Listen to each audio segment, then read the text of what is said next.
भक्तजनों, हिंदू धर्म के अनुसार 4 युग मिलकर एक महायुग बनाते हैं। सतयुग, त्रेता युग, द्वापर युग और कलयुग। सतयुग की आयु होती है 17,28,000 वर्ष। त्रेता युग की आयु 12,96,000 वर्ष। द्वापर युग की आयु 8,64,000 वर्ष और कलयुग की आयु है 4,32,000 वर्ष।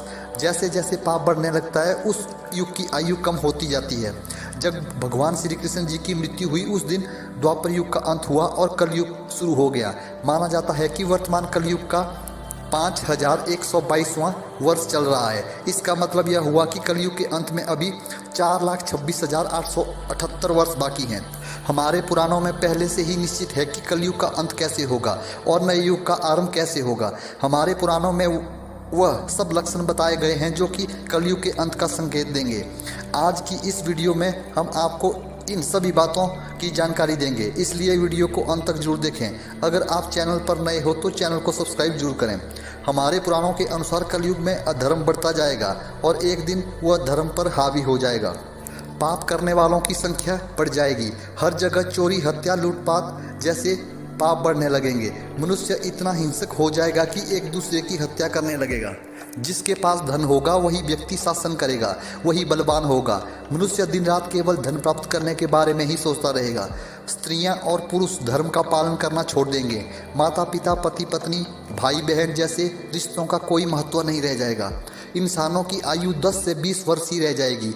मनुष्य 16 वर्ष की आयु में ही वृद्ध हो जाएगा। स्त्रियां 8 से 10 वर्ष की आयु में बच्चे को जन्म देने लगेंगी। मनुष्य की लंबाई 4 से 5 इंच ही रह जाएगी। धरती का तापमान इतना बढ़ जाएगा कि लोग जमीन में गड्ढे खोद कर रहना शुरू कर देंगे।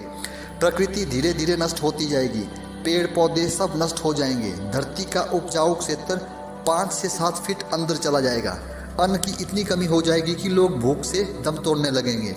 गाय व भैंसें बकरी की तरह छोटी हो जाएंगी और दूध देना बंद कर देंगी। सभी देवी देवता पृथ्वी लोक छोड़कर चले जाएंगे। गंगा सहित सभी नदियां सूख जाएंगी। पृथ्वी रहने लायक बचेगी ही नहीं। सब खत्म हो जाएगा एक दिन। धरती पर जब अधर्म रह जाएगा तब भगवान विष्णु कल्कि के अवतार में धरती पर आएंगे और सभी पापियों का नाश करेंगे। एक बार फिर से धर्म की स्थापना करेंगे। धरती से कलयुग का प्रभाव खत्म करने के लिए प्रकृति 12 वर्षों तक वर्षा करेगी, जिसमें संपूर्ण धरती जल से भर जाएगी। फिर 12 सूर्य एक साथ उत्पन्न होंगे जो पृथ्वी के जल स्तर को कम कर देंगे, जिसके बाद एक बार फिर से पृथ्वी पहले जैसी हो जाएगी। नया युग आरंभ होगा जिससे सतयुग कहा जाएगा, जिसमें मनुष्य फिर से जन्म लेगा। लेकिन इस बार अधर्म नहीं, सिर्फ धर्म श्रेष्ठ होगा। चारों तरफ धर्म की बातें होगी। वेद व पुराण सर्वश्रेष्ठ होंगे। आज हम जिस कलयुग में जी रहे हैं उसका अंत तो निश्चित है। इसे हम नहीं टाल सकते, लेकिन इसका प्रभाव तो हम जरूर कम कर सकते हैं।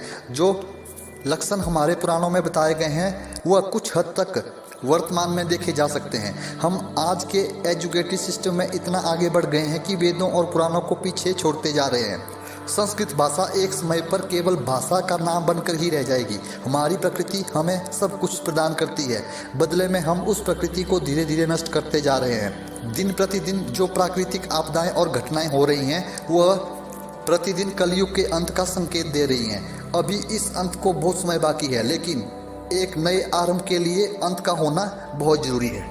उम्मीद है भक्तजनों वीडियो में दी हुई जानकारी आपको पसंद आई होगी, तो वीडियो को लाइक जरूर करें। जय श्री राम भक्तजनों।